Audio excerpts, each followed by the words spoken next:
Ghosts was written when Ibsen was living in Rome in the summer of 1881.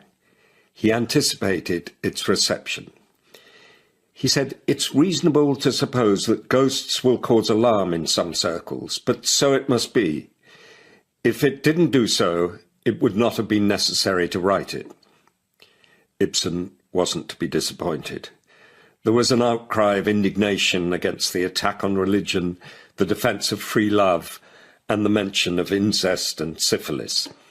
In England, the Lord Chamberlain banned the play from public performance, but there was a single unlicensed club performance in 1891 on a Sunday afternoon at the Royalty Theatre.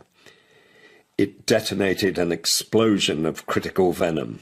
The Royalty was last night filled by an orderly audience, including many ladies who listened attentively to the dramatic exposition of a subject which is not usually discussed outside the walls of a hospital.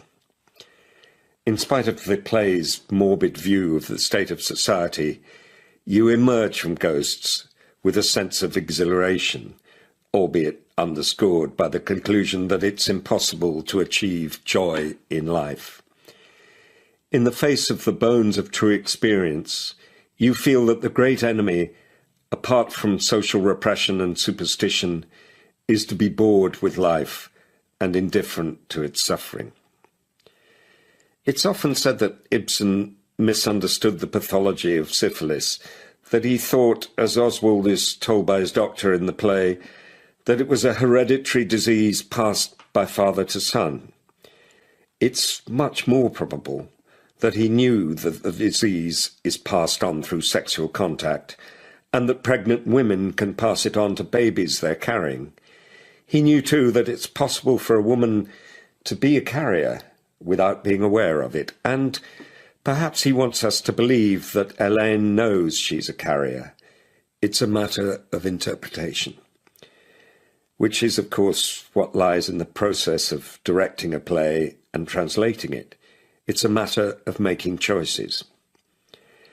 I worked from a literal version and tried to animate the language in a way that felt as true as possible to what I understood to be the author's intentions, even to the point of trying to capture cadences that I could at least infer from the Norwegian original. But even literal translations make choices, and the choices we make are made according to taste, to the times we live in, and how we view the world. All choices are choices of meaning and of intention. What I've written is a version or adaptation or interpretation of Ibsen's play, but I hope that it comes close to what Ibsen intended, while seeming spontaneous to an audience of today. Ghosts by Henrik Ibsen.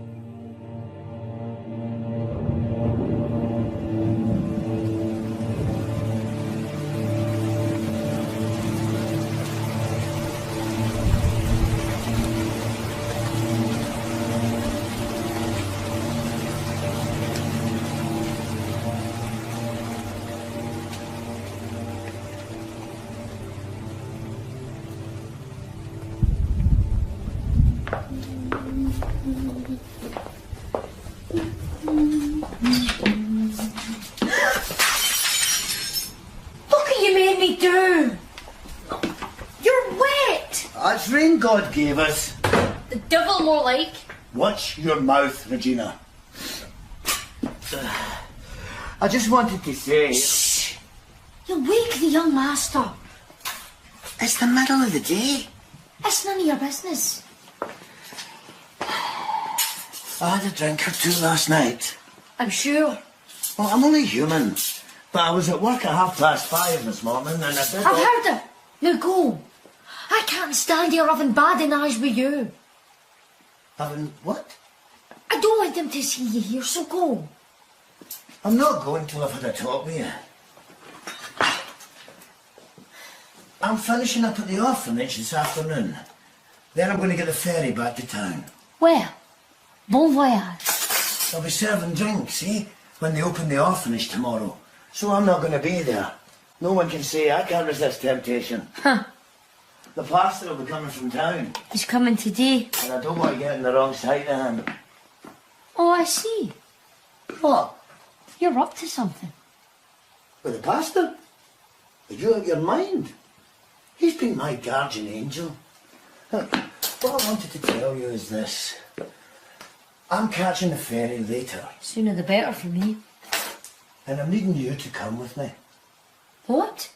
I want to take you home with me. Never. Well, we'll see. We won't. You think I'd move to a dump like that? I've grown up here in the big house. I've been part of Mrs. Alving's Are family. you standing up to me, you little bitch? You always said there was nothing to do with you. Oh, bollocks tonight. You used to call me a bastard. I never used that bloody word. That was the word you used. Well, I'd had a few drinks. And I was getting no end of jip from your mother. Shh! Don't touch me. I served the Honourable Captain Alving for 3 years. Christ. You'd never bloody forget he'd been made an honourable. You drove her to her grave. That's right. Blame it all on me. Oh, nothing's ever your fault, is it? Like your leg. I have told you I was trying to teach manners to some foreigners. You were in a dance hall, pig drunk, and they threw you down the stairs for fighting. Mother told me. Oh, that revolting stump. What's that? I said pied de mouton. What's that? French. Well, a bit of education will come in handy.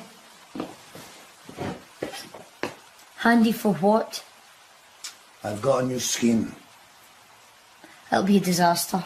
Sod you, wait and see. Will you stop swearing? All right. Wheesh, will you? I just wanted to tell you that I'd saved a bit of money from the orphanage job. Well, good for you. I thought of putting it into a sort of club for sailors. Ugh. I don't mean a pigsty for crew. I mean for officers and that. And you think I... Help out. Yes. It'll be a bloody doddle. Oh, really? There need to be women around. See, sailors like a bit of skirt in the evenings, singing and dancing and that. Don't you dare touch me! Don't be a fool to yourself, girl. Madam is going to have you looking after them wains in the orphanage. Is that what you want? Skivying for a load of scum after all that education? Of course not. But something might happen. What might? Nothing to do with you.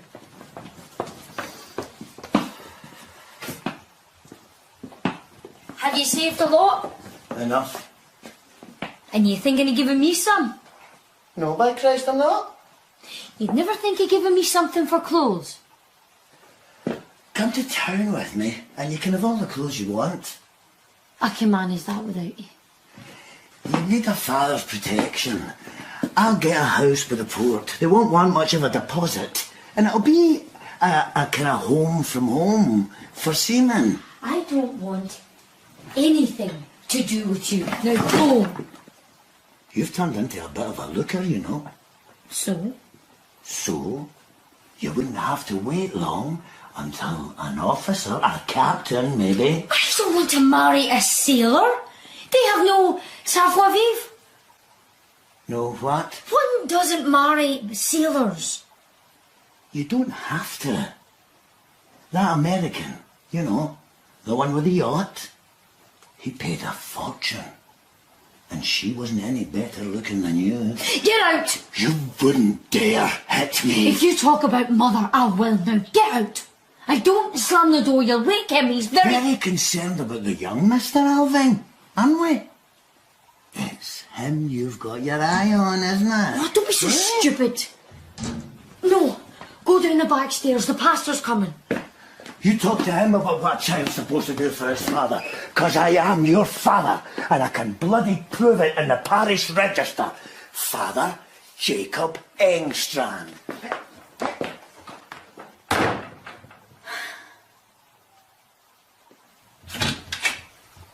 Morning, Miss Engstrand. Oh, Dreadful rain. Good for the crops. We never think of that in the town. Let me help you. Oh, thank you.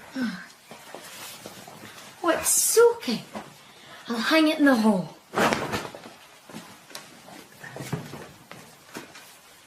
You're busy, I imagine.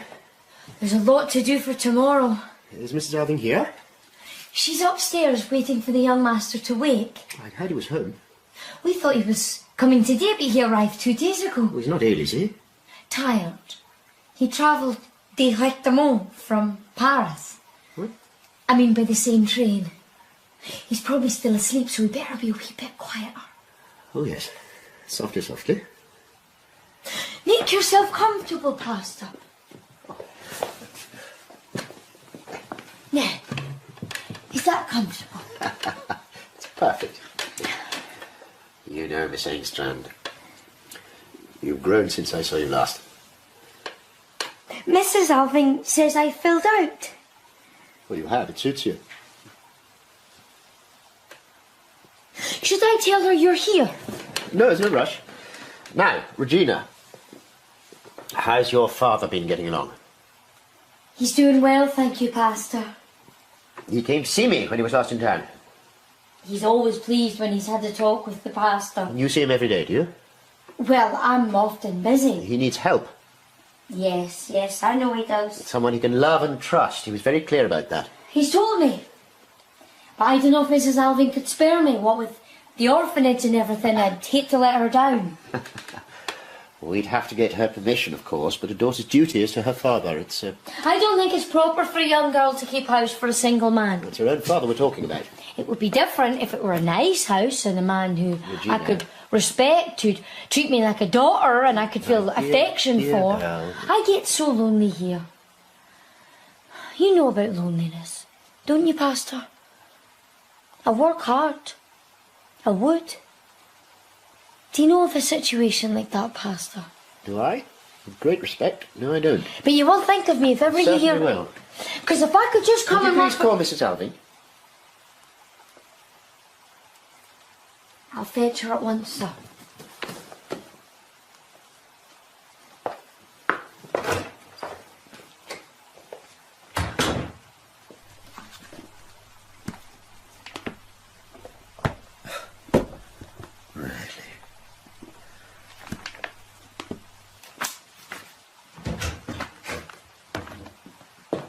It's good to see you. Here I am, as promised. On the dot, as always. Well, it was difficult to get away from all those boards and committees. I'm flattered that you managed it. We can get our business over before lunch. Where's your luggage? At the guest house? I'll never persuade you to stay, will I? It's convenient for the ferry. What's the objection to a couple of old folk like us spending the night under the same roof? You're in a buoyant mood. I am.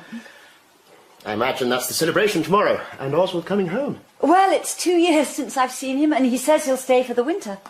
Paris and Rome must be hard to resist. He loves his mother. And being an artist hasn't blunted that love. No, he hasn't changed. He'll be down in a moment. I don't suppose you'll recognise him. Sit, my dear. Are you sure? Yes, of course. May I ask who's reading these? I am, of course. You read stuff like this, attacks on marriage and the freedom of women. I do. Do you think it improves your life? It makes me feel more confident. How odd. Things that I believe in and I feel are explained and confirmed. The weird thing is, there's nothing new in any of this. It's what most people think, it's just they aren't aware of it or they won't admit it. Most people? Yes, most. Not our sort of people. Of course. Well, Anyway, what have you got against them? you can't imagine I'd waste my time reading this sort of thing. Then how do you know what you're condemning? I've heard about them. Yes, but what do you think? In life, one must rely on the views of others. That's how things are. That's how society survives. Oh, indeed. I'm not saying there's not something attractive about this sort of thing. I wouldn't disapprove of you acquainting yourself with what the so-called intellectuals are thinking, the sort of world that your son has strayed into. But? Don't talk about it. There's no need to make your views public. Of course not. Let's think of the orphanage. May I remind you that when you decided to build it, your opinions hadn't changed so radically. Yes, I admit that, but we should discuss the orphanage and not my opinions. The business of the orphanage, indeed.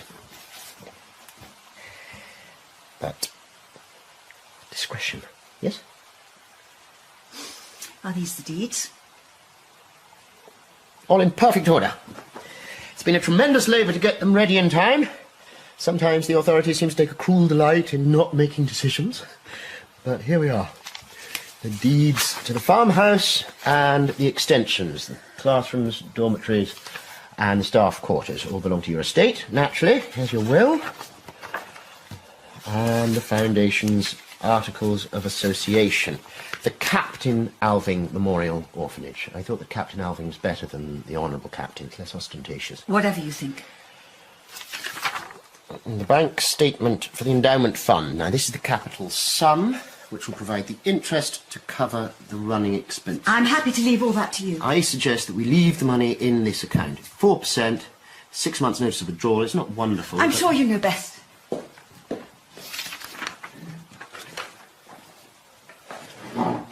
There's one more thing. Yes. Do you want the orphanage insured? Insured? Well, of course it must be insured. Why would it not be? Well, let's just examine I insure that. everything. The house, contents, the farm buildings, cattle and crops. Why would I not insure the of orphanage? Course, so do I, but the orphanage comes under a different category. In what respect? It's dedicated to a higher cause, to the glory of God. Well, of course, but that doesn't mean that... I mean, if it were merely left to me as a private individual, I wouldn't find it objectionable to safeguard ourselves against all eventualities. Absolutely, I agree. But it is not left to us. We have responsibilities.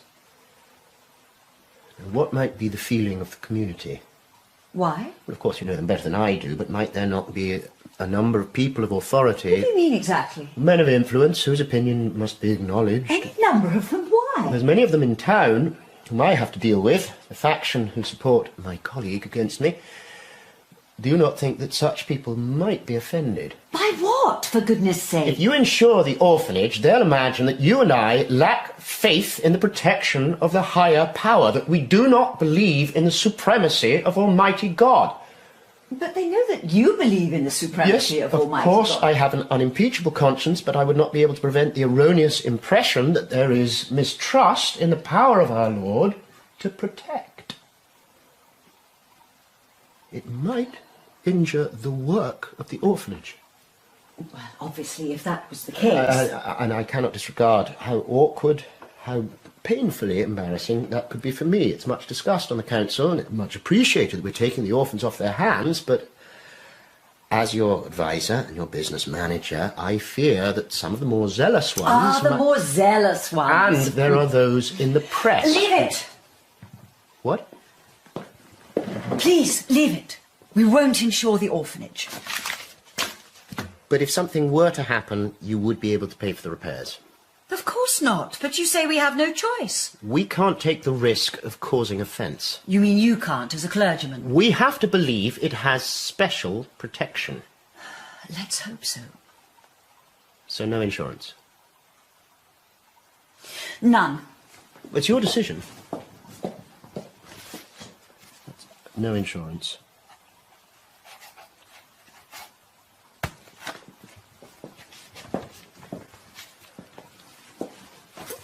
There was a fire there yesterday. Yesterday? Some wood shavings in the carpenter's shop caught fire. Where Engstrand works. He's often preoccupied. He struggles to live a good life. Does he succeed? He's a good worker. When he's sober? He's in pain. From his leg? He sought me out when he was last in town. I was quite touched. He thanked me from the bottom of his heart, he said, for getting him this job so that he could be near his daughter. He hardly ever sees her. He says he speaks to her every day. Possibly. He came to me as his pastor, and he admitted his weakness. He put himself in my hands. He needs someone to keep an eye out for him, he said, to look after him. He said it's essential that his daughter come to live with him again. Regina? You mustn't refuse him. I'll refuse him, all right. She has a job at the orphanage. He's her father. She's not leaving. Please, don't get so worked up I gave about it. Regina a home, and here she'll stay. Shh, shh, shh. sorry, I thought you were in the office. Afternoon, Pastor. Well, Is it really? The prodigal son, yes. Well, the son at least. and you were so set against him becoming a painter. Well, it must be hard not to... How are you, Oswald? I may still call you Oswald. Well, what else would you call me? I was going to say it must be hard not to be corrupted in the artistic world. Not that I condemn it. I'm sure there are many people who remain untainted. Let's hope so. Well, I know one artist who's not been painted. Oh, Mama. Indeed. And famous too. I read you often, very favourably. Though not recently. Yes, well, I haven't painted recently. You can't work all the time. Well, you're gathering your strength for the great work, I imagine. Sure. Is it time for lunch yet, Mother? Soon. He's not lost his appetite. Or his taste for tobacco. I found it upstairs. It's my father's. Oh, What? when you were standing there in the doorway with that pipe, you looked the living image of your father. Really? I think he takes after me. Well, in a way, but there's something about the face. The mouth, I think, especially with that pipe, that's so like his father. No. He has a spiritual look. Well, I can think of several colleagues with a similar expression. Put the pipe down, sweetheart. I don't want smoke in here. I smoked it once when I was little. No, you didn't. I must have been 4 or 5 in Father's study. You can't possibly remember. I do. He sat me on his lap and he gave me his pipe to smoke. Go on, smoke it, there's a good lad. That's what he said to me. And I puffed and puffed till I started to sweat and go the colour of parchment, and he roared with laughter. What an extraordinary thing to do. He's dreamt it. No, I didn't, Mama. You came in. Don't you remember? You came in and carried me back to the nursery because I was feeling sick. And you were crying. Did he like playing practical jokes? He was full of energy and mischief when he was young. Astonishing that he managed to achieve so much in so short a time. You've inherited the name of a hard-working and distinguished man. It should spur you on to great things. It should, yes. Anyway, I'm delighted you've come back to honour him. Well, it's the least I could do. And the best thing is I get to have him stay for so long. You're here for the winter, I understand. Indefinitely. So good to be home. Is it? Well, you did go away when you were very, very young. Perhaps it was too young. No, it's the best thing for a talented boy to get away. Especially an only child, otherwise you'd have got spoilt and bored. But a child should be with its parents, surely. I agree, actually. I mean, I can say this to your face. You're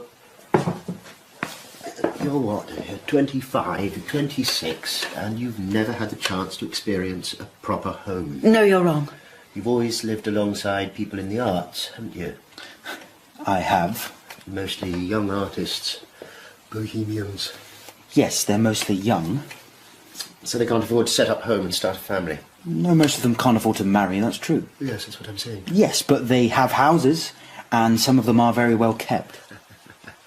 I'm talking about a home. That is a house where a man lives with his wife and his family. Or with his children and their mother. With his children and their mother? Would you rather they live without their mother?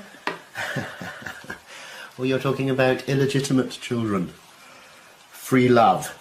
Depravity. It's never seemed very depraved to me. Living openly in sin, men and women of good background. They're young.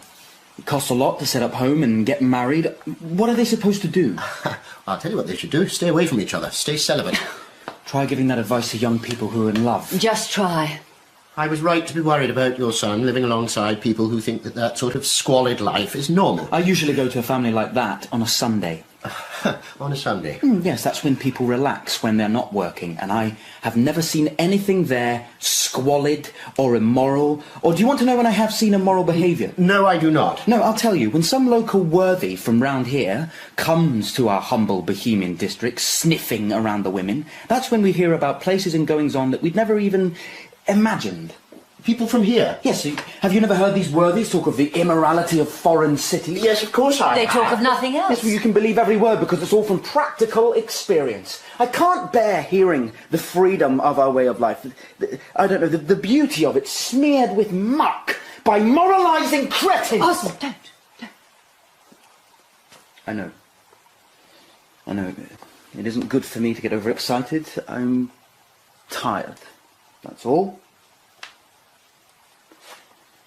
I'll get some fresh air before lunch.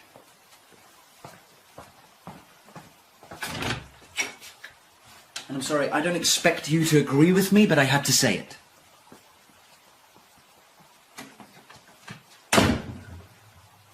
Poor Oswald. The prodigal son. Indeed. I agree with every single word. What? Living out here on my own. I've come to think like that. I've just never dared say it. Now my son is speaking for me. Then I'm sorry for you. Listen to me. I am not speaking to you now as your husband's friend or as your business advisor. I'm speaking to you as your priest, the way I did when you came to me soon after your marriage. And what does my priest say? Tomorrow is the 10th anniversary of the death of your husband. Now, I'll say what I have to say in public when we dedicate the memorial to him, but this is private. Well, go on, speak. You can't have forgotten that you deserted him, can you? You ran away, left home, ran away after 1 year of marriage and refused to return even when he begged and pleaded with you. I was 19 years old and you were not my priest, you were a divinity student. And I was in love with you. Or have you forgotten that? And how unbearably unhappy I was. We don't have the right to expect happiness. We have a duty on this earth, and yours was to love, honour, and obey the man you had married. But you know what kind of life he was living, the drink and the women? It was your duty to bear your cross, not fling it away, and risk your reputation and that of others. You mean yours? You should never have sought refuge with me. Did you think I was looking for sanctuary with a priest? Or with a man? I think you should thank God I had the power to talk you out of your wayward ideas and to bring you back to the path of duty in marriage. Yes, well, you succeeded in that. It was God's blessing. And your husband did reform. You couldn't reproach him for his devotion and his support. He made you a partner in his business, and with his support you rose with him. The two of you became examples to the community, good people, generous benefactors. I admired that. Thank you. You made another mistake, though. What am I to be charged with now? You have always been governed by your desires. You've always resented any kind of control or discipline. You seem to have no scruples of conscience, only self-indulgence. You simply discard whatever has become a burden to you. When you didn't want to be a wife, you got rid of your husband, and when you were bored of being a mother, you sent your son away to live with strangers. Yes, I did. As a result, you're a stranger to him. Yes, of course you are. It's inevitable. Why has he come home? For his father's memorial, which you are building because of your guilt. So far, you have failed your son, but at least now you have the chance to redeem yourself by helping him to give up the sordid life that he is living. Be a mother to him. It's my duty to tell you this.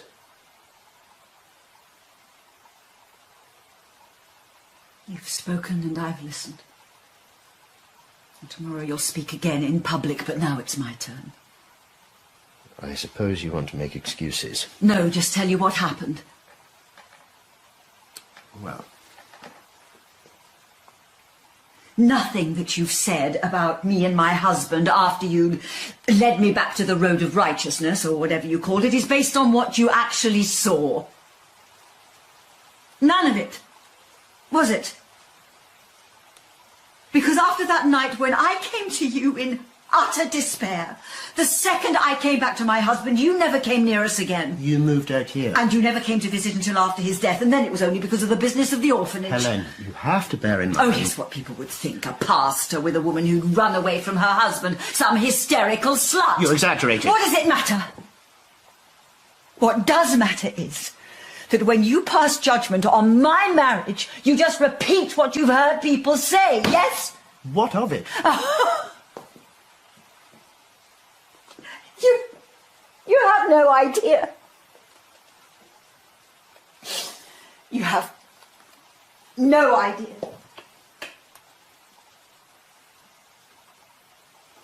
the truth. I promised myself that one day I would tell you the truth. What is the truth? My husband never reformed. What? He was the same when he died as he was when we married. Full of energy and mischief. Even if he couldn't do anything, he was just as debauched at the end as he was at the beginning. I'd acknowledge his youthful philandering. We both would. That's the way when young men sow their wild oats. But not you. But debauchery... That was the doctor's description. I don't understand. You don't have to. I don't believe it. You're saying your whole married life... My whole married life was a vile sham. Now you know. But how could it... How could it never have been apparent? Because I made sure it wasn't. He calmed down a bit after Oswald was born. But I had to work even harder now I had a child, so no one would find out that the boy's father was a drunk and a lecher.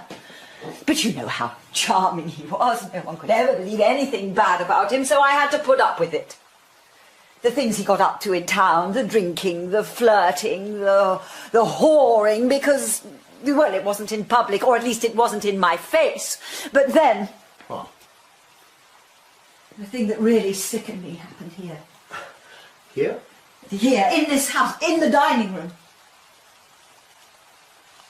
I'd come in here for something and that door was slightly ajar and I heard voices. My husband's. And the maid's. I could still hear them.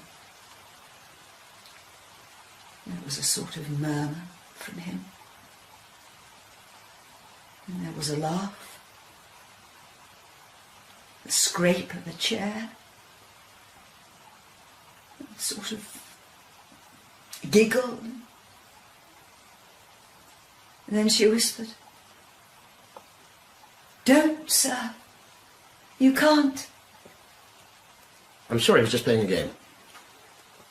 Oh, yes, I found out later what sort. He slept with the girl. And it wasn't once or twice. It was often. Beneath my roof. In her room. With her consent. And there were consequences. Here? In this house? Oh, this house was a university of suffering for me.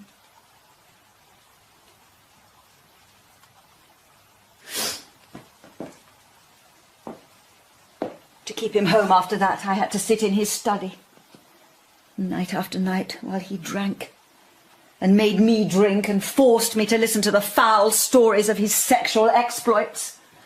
And then he'd get violent, and I'd have to wrestle with him to get him to bed. How did you survive? I had to, for my son.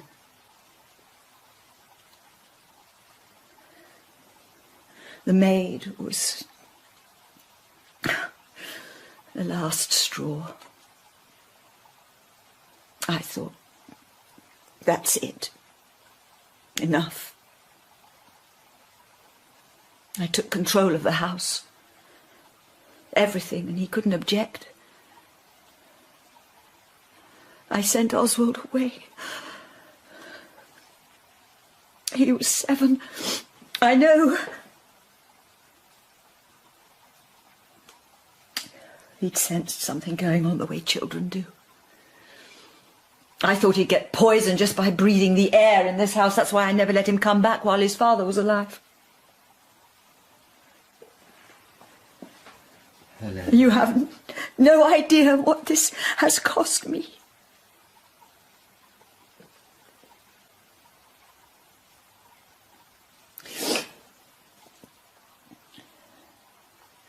It was the work that got me through. God, How I worked. All the things that he was praised for. All the new properties and the extensions and the improvements and the innovations and all the maintenance. Do you imagine he could have done any of that? He'd just lie on a sofa all day with a bottle and a book about family trees, and I tell you this, it was me who pushed him along on his good days, and I carried the whole business on my back while he was off womanizing or wallowing in misery and self-pity. But you built a memorial to him. It's a monument to bad conscience. I don't understand. I thought the truth would come out in the end, so I built the orphanage as a smokescreen. To smother suspicion, but also... What? I didn't want Oswald to inherit any of his father's money. I've worked it out.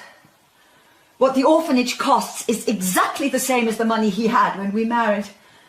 That made him such a good match in the eyes of my parents. It was the price my husband paid for me. I don't want Oswald to inherit any of it. He'll get all of the money that I've made on my own account. Oh, you're back. Is it going to rain forever? I hear lunch is ready. Parcel for you, ma'am. Lunch is served. We'll be in a moment. Est-ce que vous préférez le vin blanc ou le vin rouge? Les deux, s'il vous plaît, mademoiselle Engstrand. Bien. Merci, monsieur. I'll give her a hand.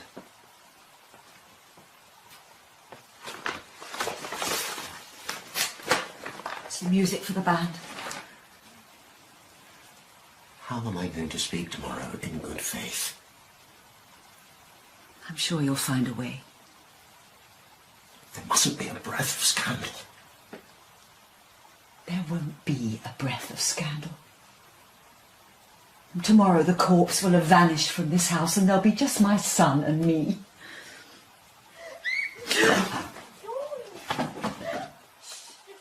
Ghosts. Lodge! What? They don't die. They don't vanish. They walk the world again.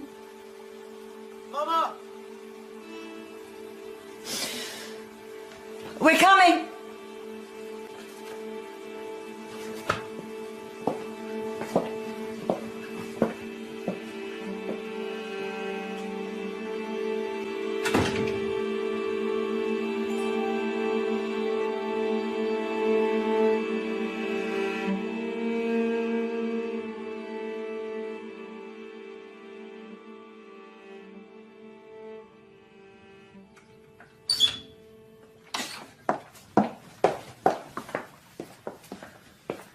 Are you not joining us, Oswald?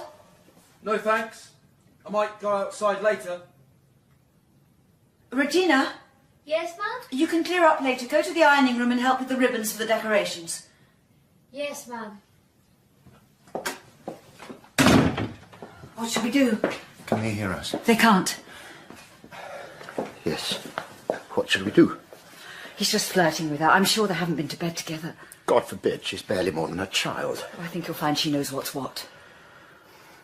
She has to leave straight away, but we can't just put her out in We the have street. to send her home to her father. Did you say her father? I did. Her father. I believe he is her father. Her mother told me, Johanna, she told me that he wasn't, and my husband didn't even try to deny it.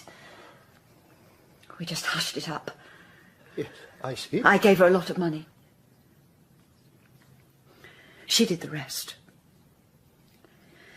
Went back to town, took up with Engstrand, who she'd known before, let him think that she'd got a small fortune from sleeping with some American tourist with a grand yacht, and then they were married. Well, you married them yourself. He begged me to marry them. He was in a terrible state of... I thought it was guilt and remorse. Well, he took the blame, didn't he? I believed him. He broke my trust. He married for greed. Was it a large sum? We wouldn't think so.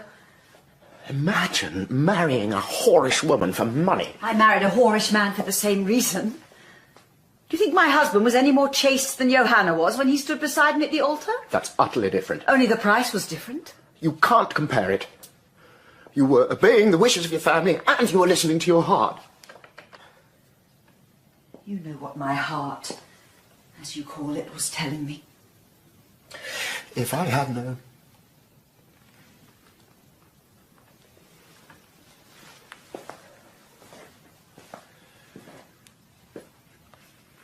If I had known that, how could I have come to visit you at your house when you were first married?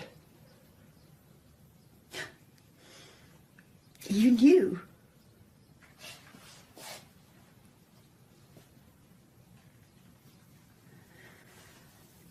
Yes, well, anyway. Perhaps we could agree that it was not my decision to marry. You were advised by your family, your mother and your aunts. Yes. They drew up a balance sheet. Showed me how the figures proved I'd be an idiot to turn down such an offer. My mother should look up from hell and see what a bargain I got. Your marriage was a proper marriage in the eyes of God and the law. God and the law, there you have the cause of all the misery in the world. That is a wicked thing to say. I can say what I think and what I feel. I'm learning to be free to speak. What do you mean? I was such a coward. I should never have kept my husband's life secret. Why were you a coward? Because I was afraid when I left him that people would say, oh, he's entitled to his bit of fun, his wife's run off. You did? Yes, I did. And if I had any courage now, I'd face Oswald and I'd say, your father was a philandering drunk. Helene. I'd tell him everything. But I'm too much of a coward to do it. Is it cowardice to behave like a good mother? A child should honour its A parents. child should, yes, but should Oswald honour the Honourable Captain Alving? Is it being a good mother to destroy something which your son believes in? What about the truth? What about ideals? Ideals? Oh, if only I weren't such a coward. Your son probably doesn't believe in much, but he does believe in his father. He idealises him. Yes, he probably does. And you encourage that, year after year, in your letters to him. Yes, I lied to him. I was a coward. No. You gave him something to believe in. You should be proud of that. I'm proud of nothing. And I don't want him hanging around with that girl, even if it makes him happy. Anyway, she's after something more permanent. If I weren't such a coward, I'd say if you're serious about her, marry her or live with her, just don't lie about it. Regina, that is unthinkable. Because she's his half-sister. Is that unique around here? How could you, as his mother... I can't, of course, because I'm a coward. And if you weren't a coward, you'd allow this relationship I to... thought we were all descended from such relationships. Wasn't that God's design, Pastor? If you believed in God's design, you might believe in his judgment. I'm not frightened of God. Only of the ghosts in my life. What ghosts? Oswald and Regina giggling in there. The things that come out of the past. It's not just people that haunt us. It's what we inherit from our parents. Dead ideas, dead customs, dead morals. They hang around us and we can't get away from them. Even when I'm reading the newspaper, I can see the ghosts looming out between the lines of newsprint. They're all over us, smothering us as if we were buried alive in sand, and we're all so frightened of burrowing up into the light. This is all from this stuff you've been reading. No, it's from you. Me? You sent me back to my husband because it was the right thing to do.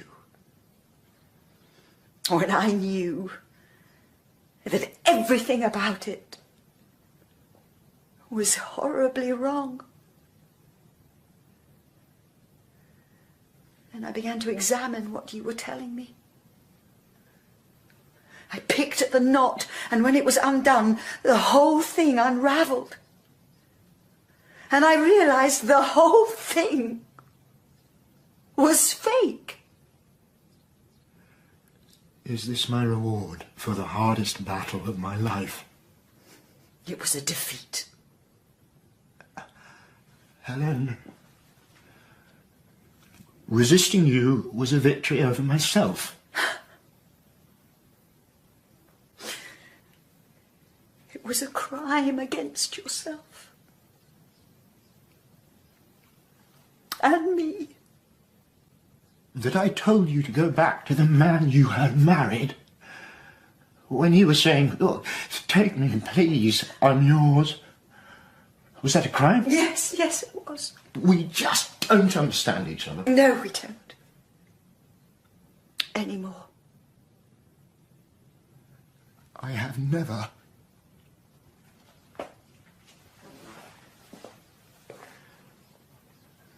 thought of you as anything but a married woman. Is that true?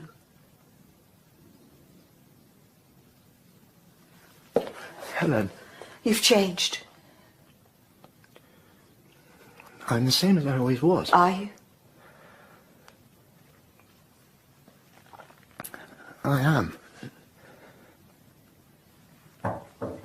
Yes? I took the liberty... Do you want a word about something? With the pastor, if I might. What did you want? I want to say, we've all been paid. Thank you, ma'am. It's been a good job, good team. And I thought you might top it off with some prayers, sir. You mean a service at the orphanage? Not if you think it's inappropriate. No. But I usually say a few prayers myself there in the evenings. Do you? Aye, I do. But I don't have the pastor's education like... I want to ask you about your daughter. Pastor? No, let me handle this. What about my daughter? She is your daughter, is she not? Well, the pastor knows that when Johanna and me... I knew your wife was pregnant, but I did not know who the father was. Mrs. Alving has just told me. Your wife confessed before she left here. Oh. She did she? You made me put false information in the parish register. I unknowingly abetted a criminal act. I want nothing more to do with you. Pastor? How do you justify your contemptible behaviour? Was Johanna supposed to blab it about and make it worse for herself? Put yourself in her position, sir. Me? I mean, imagine if you had ever done anything you were ashamed of. We mustn't judge weak women too harshly. I'm not. I'm judging you. Well, is a man not supposed to raise up a person who's fallen by the wayside? Of course. Johanna was led astray by this English bastard, beg your pardon, or American, or what have you, and she came to town. She came to me. Johanna did. With my leg and all, greeting and wailing and asking for help. So I said to her, you have sinned, all right, and this Yankee fella's off in the 7 seas, but he has left you a pot of gold, and that money should go to raise the child, and it did. Every penny. This is true. I'm not one to boast of my good deeds, so I didn't come to you and say that I had played the Good Samaritan, Pastor. But... beg your pardon. Give me your hand. But, sir, No buts.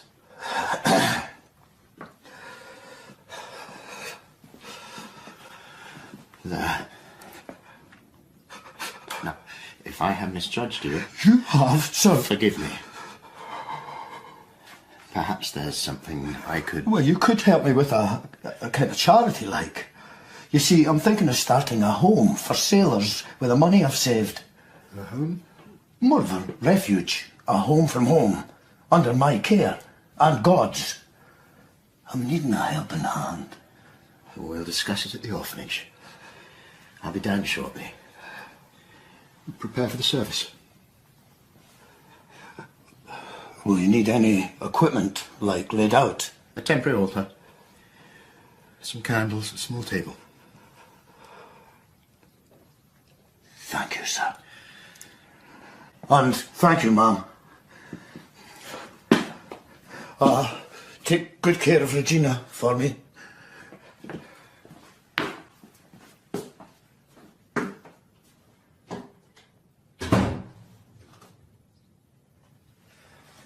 Do you doubt his faith? His honesty? Do you think his love for his daughter is false? I think you're a big child, and you always will be. Am I?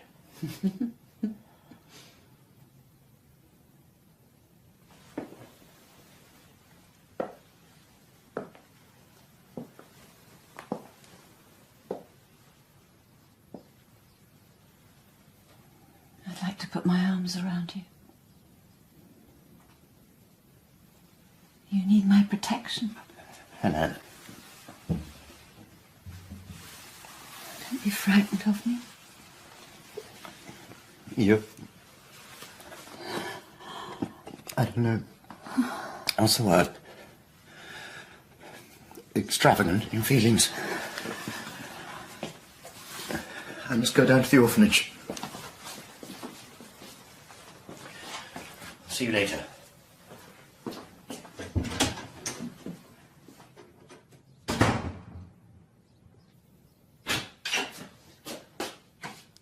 Was that the pastor who left just now? I thought you'd gone out. I was smoking my pipe. You shouldn't drink so much. It's good for the damp. Where did the pastor go? To the orphanage. You should have gone for a walk instead of sitting there smoking. It comforts me to sit at my mother's table in my mother's dining room, eating my mother's food. Dear Oswald. Anyway, what else is there to do? I can't work. Why not? No sun. Oh, God, not being able to work. Maybe you shouldn't have come home. I had to. I'd much rather sacrifice the joy of having you here. Oh, does it really make you happy having me here? Of course it does. Isn't it all the same to you, whether I'm here or not? It's a dreadful thing to say. Yes, well, you've managed to live perfectly well without me before. I've lived, yes, that's true.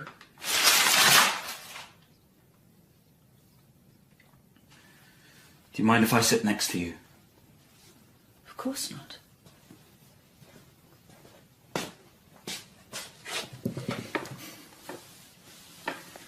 I have to tell you something.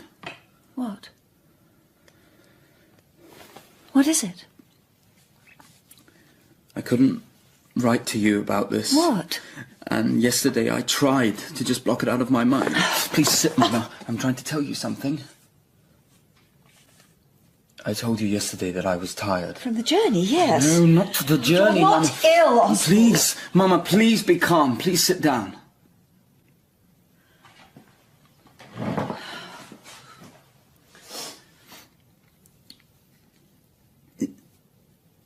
It's just I'm lost. I don't have any will. I'm finished. What do you mean? It's not true. I'm like a walking corpse. I can't work. What's happened? I don't know. I've never lived it up. I've never drunk much. I've never been too promiscuous. You've got to believe me. I do. No absinthe, no opium, no prostitutes, and then this. I'm sure it's just exhaustion. It isn't. When I went back to Paris after the last time I was here, I started to get terrible pains in the back of my head.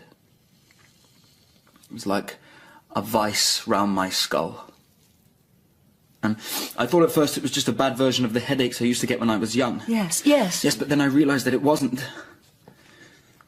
I tried to start a new painting and I couldn't concentrate. I felt paralysed, dizzy, everything spinning round. It was a nightmare.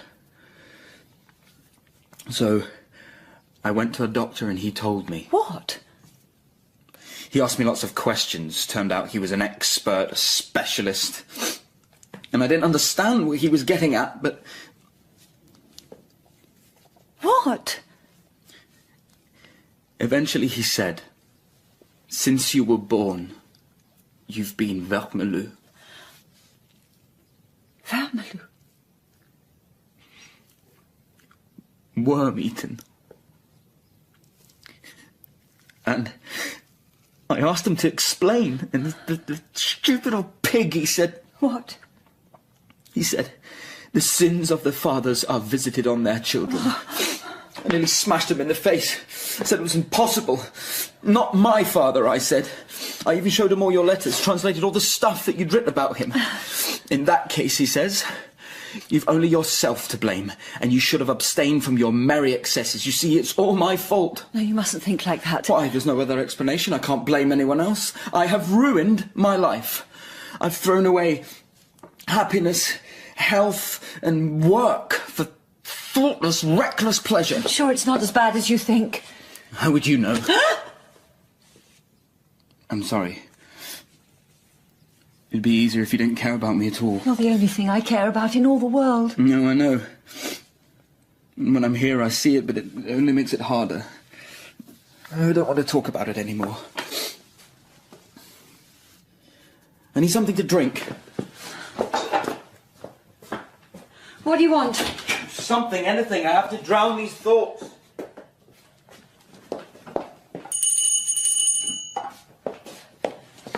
Whenever I come back here, I never see the sun. Are you thinking of going away? I don't know what to think. I can't think at all. I try not to. Yes, ma'am? Could we have the lamp lit? Yes, ma'am. Oswald. No, Oswald, don't avoid me. I'm not. I've told you too much. Bring us a half bottle of champagne. Certainly, ma'am.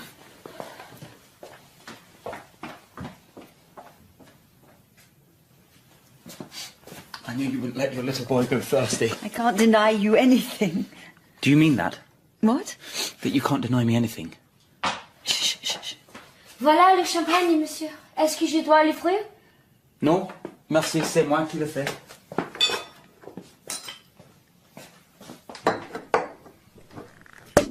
What did you mean just then? We need a drink first. I won't. Yes, well, I will.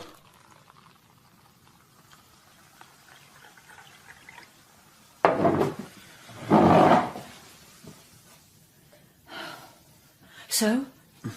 Thought you and the pastor were behaving strangely at lunch. Was it so obvious? Yes, it was.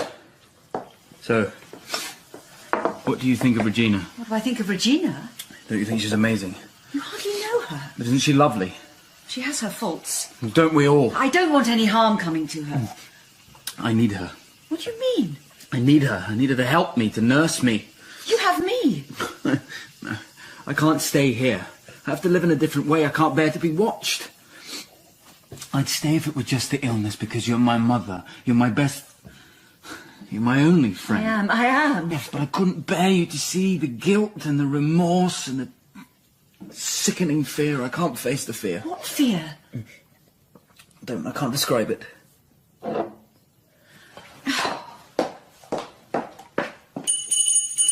What are you doing? I don't want you to be sad. More champagne. Half bottle? Whole.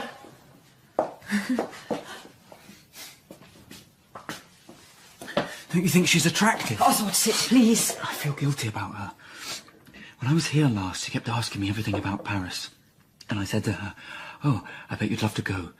And she blushed and she said, "Yes, I'd love to." And then I must have said something like, "Well, then we'll need to make it happen." And I forgot about it until yesterday. And when I asked her if she was happy that I was back, she just said, "Aren't you taking me to Paris?"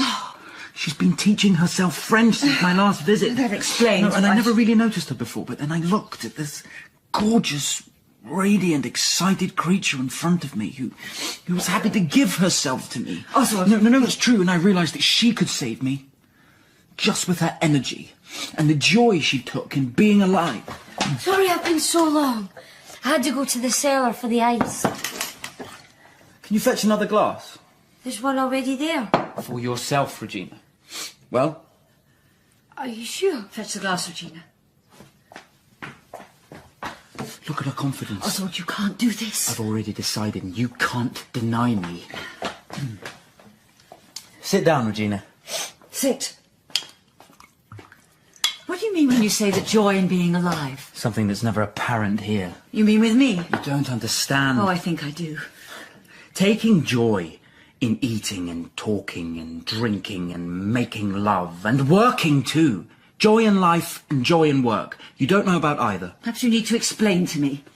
People round here are brought up to believe that work's a curse, that it's a punishment for sin, and life's a misery, and the sooner it's over the better. Yes, that's what we make of it. But nobody believes in that nonsense anymore. Out there, they're aware of the joy of being alive. And that's what my paintings have always been about. Sunlight, people having picnics on riverbanks, faces glowing with happiness. And I'm scared that if I stay here, all that beauty will just slide into ugliness. Do you think that's going to happen? Well, I know it will if I stay here. You could live your life in Paris, but it would always be under this fog of misery. Oh, I see it now. What? I see how it happened for the first time. Listen to me. Shall I go? No, stay. You should both hear this, and you can decide what to do. We've had a splendid time down there. We've had a splendid time up here. Jacob has this noble idea for Seaman's Refuge. Regina must join him to help. I won't! Thank you, Pastor. What are you doing here? Drinking? I'm going. You may excuse. Regina will be coming to live with me in Paris. To live with you? Yes, or we'll get married if she wants. God have mercy. I didn't suggest it, sir. Or she'll stay here if I stay. Here? You won't do either of those things, neither will you. I need to tell you both something. You mustn't. And it won't destroy your precious ideals. Tell us what, Mama? What the hell's going on? Shh.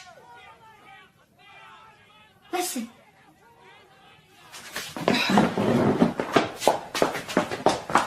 What's that light? It's coming from the orphanage. It's on fire! The orphanage is on fire! It's a punishment!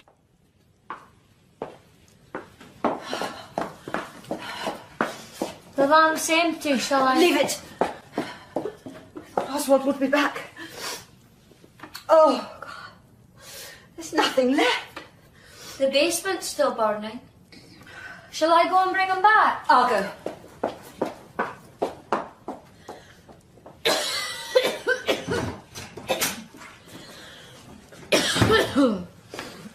Is Mrs. Alving here?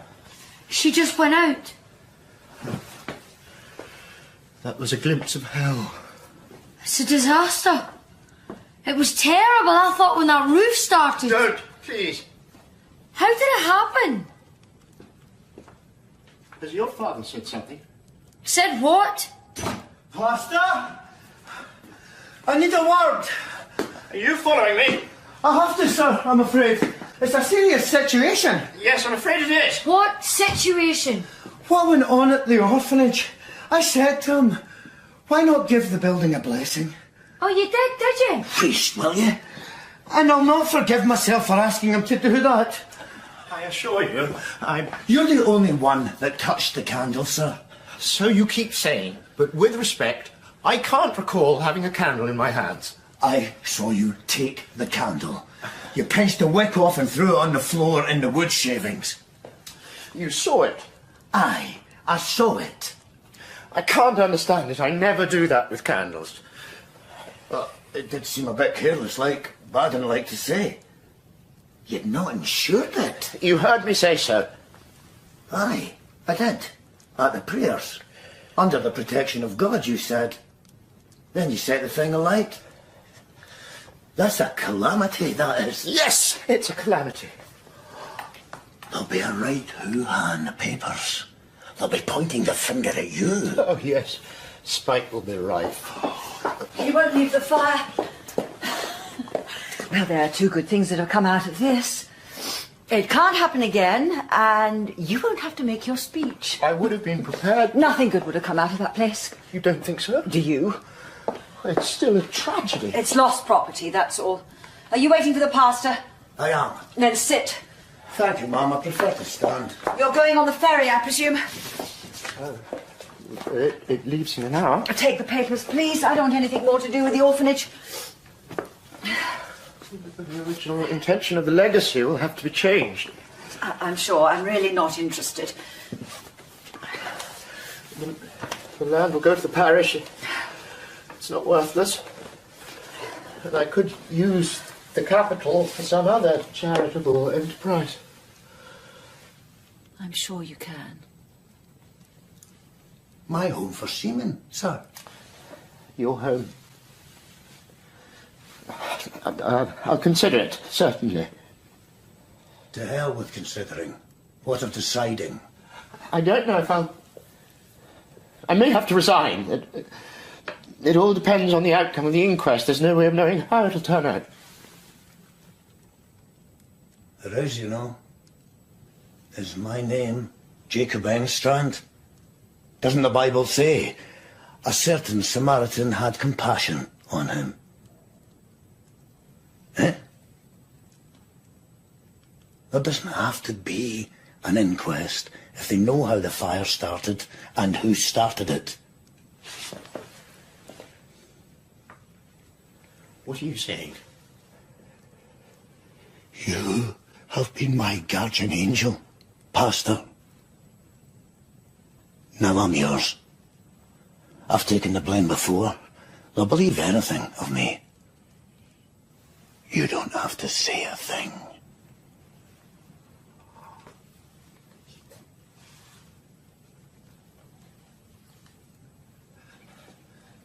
Thank you. Thank you, Jacob. You're a rare man, and you will have that money for your refuge.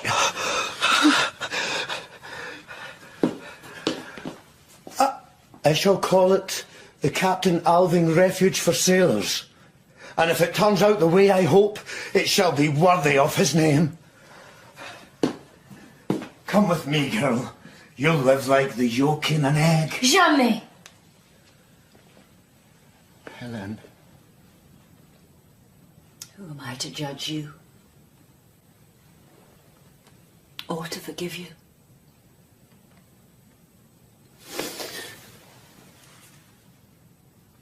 Goodbye, Pastor. Goodbye.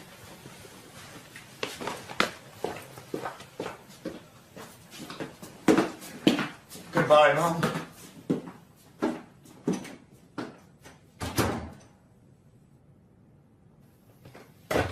Oswald! You shouldn't have stayed down there so long. You might be right. It's all burnt. There's nothing left of my father's memorial. Oh, my head is burning too. Is Mr. Alving ill? Let me wipe your face. Do you want to sleep? No, I don't want to sleep. You're not well, my sweet. What's wrong with him? Shut the doors, I'm frightened. Shut the doors, Regina. Regina, you have to stay here. I need your helping hand. You'll give me your hand, won't you? Do you want to marry me, Mr. Alving? Why are you so standoffish? Why don't you call me Oswald? I'm not sure Madam would approve. I want your helping hand. I'm here to help, Oswald. Are you? Thank you. But I want the sort of help that a mother can't give. Even if you are my nearest and dearest. Sit, Regina. Oswald, when you were talking earlier about the joy of being alive, I could see everything about your father so clearly at last. Oh, why are you telling me this? Because I want you to know. Your father believed in the joy of being alive. I've never doubted that. When he was a young lieutenant. No, he was like a summer's day. Full of sunshine and hope. And then this happy boy, he was like a boy, was made to live out a lie. Staying put in a backwater with nothing to occupy his mind but his official duties. No vocation, no fulfillment, no passion, no point to anything other than keeping up his public position. And no one, no real friend to share his joy of life except for, I don't know, layabouts and libertines. So... What? Which was? You told me what would happen to you if you stayed here under this fog of misery, you said. Well, he was the same. And I didn't. You didn't what? I didn't bring sunshine into his life. Just what I'd been brought up on. Duty. My duties, his duties. He had to do this, he had to do that, until his life became unbearable. And he looked elsewhere for consolation.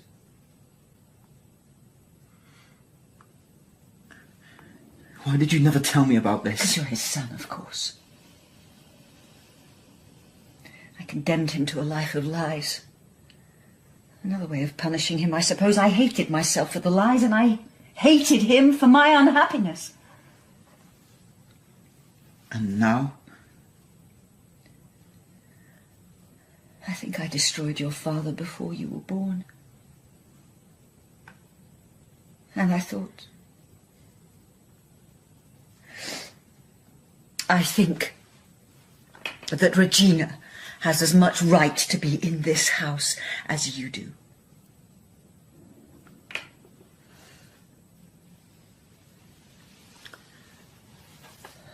Now you know. Regina. So Mother was a tart. She wasn't a bad person. She was still a tart. I sometimes thought she must have been, but I don't know. I'll leave now, if I may, Mum. Are you sure you want to go? Yes, I do. Now. You're my sister. Merci. Vous êtes trop gentil, Monsieur Alving. Oh, I meant to call you Oswald now, aren't I? Regina, I didn't mean to deceive you. No. You just allowed me to think I had a chance with him and didn't tell me he was sick. Nothing could have happened anyway. I'd have just wasted my life in the back of beyond nursing a vegetable. But you're part of my family. Oh, I've had enough of your family, thank you. I may not have got any money, but I've got my looks. And I'll make the best of them. Oh, and I've got the joy of being alive. Don't be too hard on yourself. Don't throw yourself away. Thanks for the advice. May I ask, madam, if the pastor knows? He knows. I'd better run. If I'm to catch the ferry, I can always ask the pastor for help. And I've got a lot more out of that money than that lying pig of a carpenter. You're welcome to it. You didn't tell me who my father was because you couldn't forgive him for doing my mother. You had to take it out on me. You could have brought me up properly as the daughter of a rich man. You could have educated me, taught me stuff in those books you read. Not treated me like a common skivvy. But what the hell? You didn't. I'll be drinking champagne with the quality soon. I'm here if you ever need a home. Oh, I'm sure the pastor will take care of me. And if that doesn't work out, I know where else I can go. Where's that? The Captain Alving Refuge for Sailors, of course. You'll be ruined. See if I care. Adieu.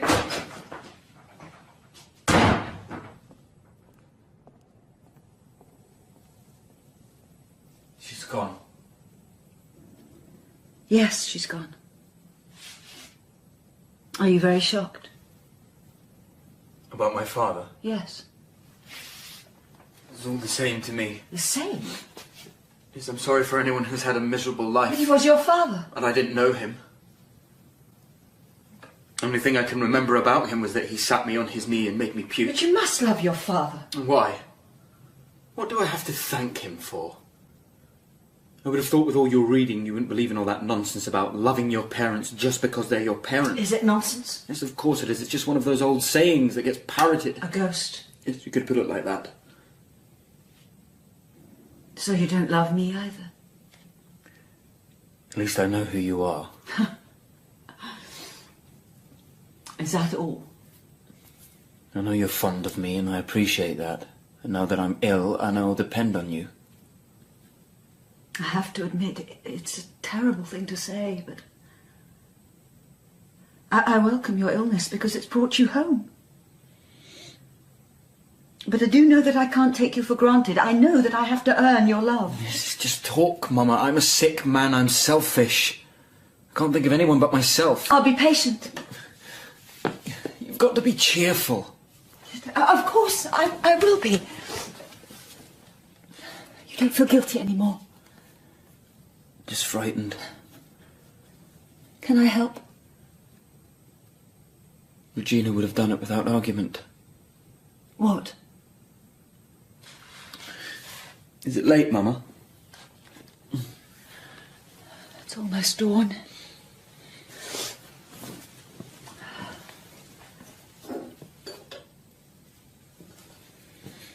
The sun will be up soon. There must be things to look forward to, even if I can't work. You'll be able to work now you're not sinking beneath those awful thoughts. No. You certainly got rid of all my illusions, Mama. I've just got one more left. I want you to listen to me while the sun comes up. I won't be frightened anymore when you know what I'm thinking. What is it? You said earlier that you would do anything for me. Yes, I did. And you meant it. Of course I meant it. You're my Please, son. Mother, just listen. I know you're strong, but you mustn't panic when I tell you this. What? Don't panic. Promise. I want to talk about this calmly. Can you do that? I promise. You should know that being tired and not being able to work, that isn't really the illness. What is it? It's a disease. Father's legacy. And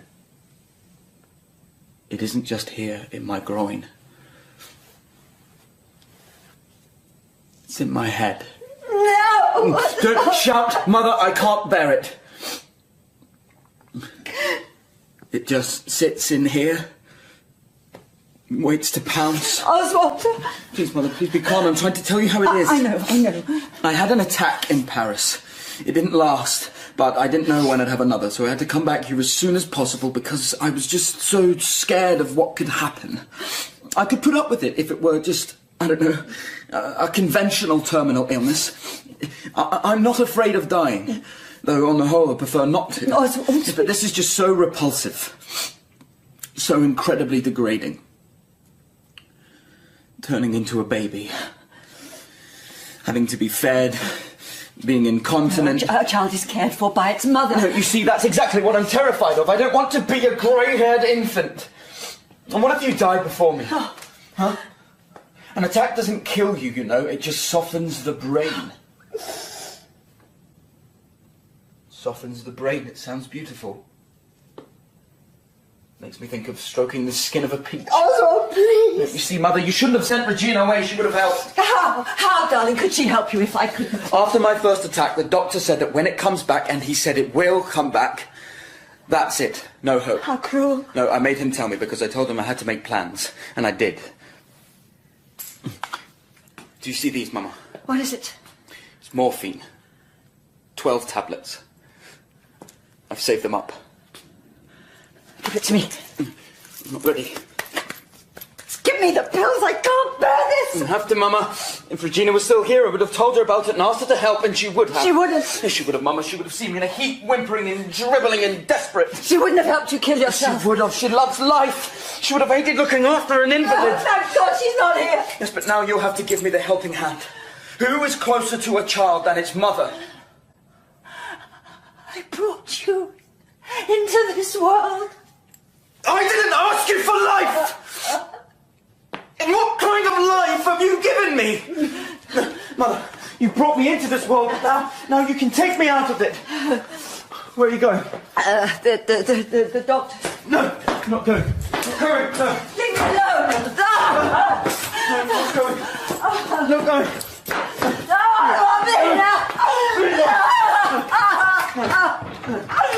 Oswald, please.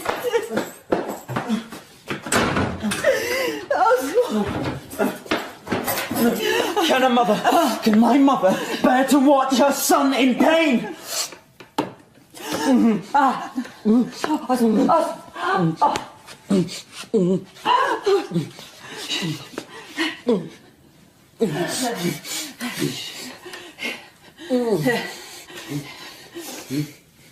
Here's my hand.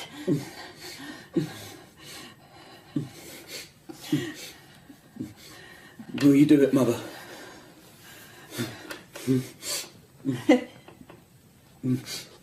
If I have to. Thank you, Mom. Do you feel calmer now? Yes, Mom. All those awful thoughts were in your imagination. You made them up because of the pain and the fear, but you're with your mama now. You can rest, sweetheart. When you want something, you just point to it like you did when you were a child. No. It's gone. It's gone. It's gone. It's gone.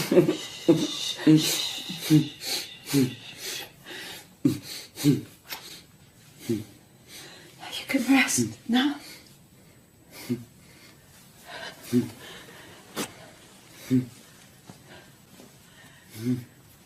And you can look at your home in the sunshine and think we're going to have day after day after day like this.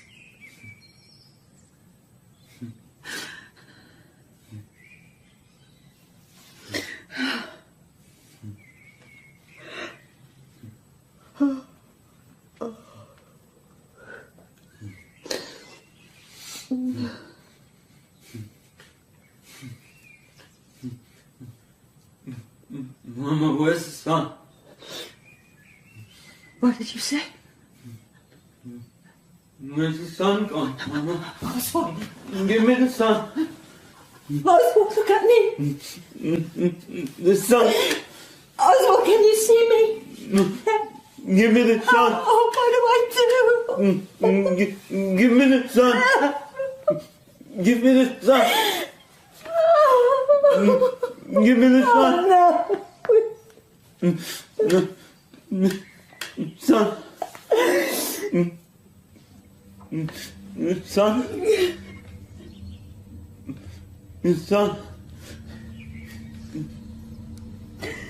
Son. Son.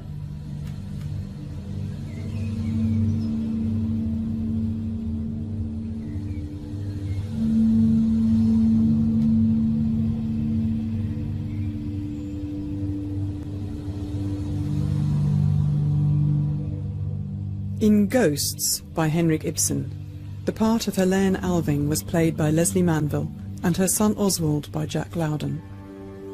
Pastor Manders was played by Will Keane. Regina was Charlene McKenna and Engstrand was Brian McCardie.